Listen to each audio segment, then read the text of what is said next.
প্রধানমন্ত্রী শেখ হাসিনার পক্ষ থেকে এবং নোয়াখালী 2 আসনের সাংসদ আলহাজ মোর্শেদ আলমের নির্দেশে মোহাম্মদপুর ইউনিয়ন পরিষদের সামনে সরকার কর্তৃক টিসিবির ন্যায্য মূল্যের মালামাল বিক্রয় করা হয়েছে। হতদরিদ্র পরিবারের মাঝে টিসিবির ন্যায্য মূল্যের মালামাল হাতে তুলে দেন মোহাম্মদপুর ইউনিয়ন পরিষদের সুযোগ্য চেয়ারম্যান ফিরোজ আলম রিগান, ইউনিয়ন পরিষদের মেম্বার মাসুদ সহ অনেকেই। এ সময় ডিলার শাহজাহান ও মাসুদ মেম্বার বলেন, আমরা সুষ্ঠুভাবে 747 জন উপকারভোগীর মাঝে টিসিবির মালামাল বিতরণ করি এবং প্রধানমন্ত্রী শেখ হাসিনা এবং এমপিকে ধন্যবাদ জানাই। মাননীয় প্রধানমন্ত্রীকে টিসিবির মাধ্যমে আমাদের ইউনিয়ন পরিষদে 750 লোকের মাধ্যমে পরিবারের মাঝে টিসিবির পণ্য বিতরণ করা হচ্ছে আজকে 2 দিন ধরে।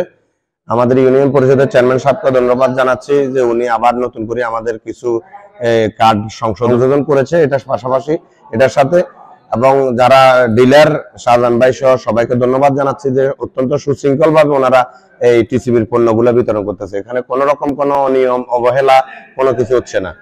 আমি মোহাম্মদ শাহজাহান 7 নম্বর মোহাম্মদপুর ইউনিয়নের টিসিবির ডিলার এবং জননেত্রী শেখ হাসিনার খাদ্য বান্ধবের আওতায় টিসিবির এখানে 750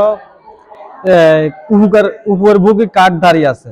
তার মাঝে কালকে থেকে আমাদের এখানে পণ্য বিক্রি করতেছি এবং আমাদের চেয়ারম্যান মহোদয় এবং ইউনিয়ন পরিষদের যে মেম্বার মহিলা মেম্বাররা সহ সবার সর্বাত্মক সহযোগিতা করতেছে। আমাদের ইউনিয়ন উপজেলা থেকে ট্যাগ অফিসার মহোদয় এখানে পরিদর্শনে আসে। আমাদের সুশৃঙ্খলভাবে কার্ডগুলো বিতরণ হচ্ছে আর কি। এবং এখানে আমাদের যে সংসদ সদস্য আলহাজ মোর্শেদ আলম এমপি মহোদয়ের ধন্যবাদ জানাই এবং জননেত্রী শেখ হাসিনার যে উদারতা এবং যে খাদ্য বান্ধবের এটা কিন্তু 100% উপকারভোগীরা সরাসরি পাচ্ছে। ধন্যবাদ।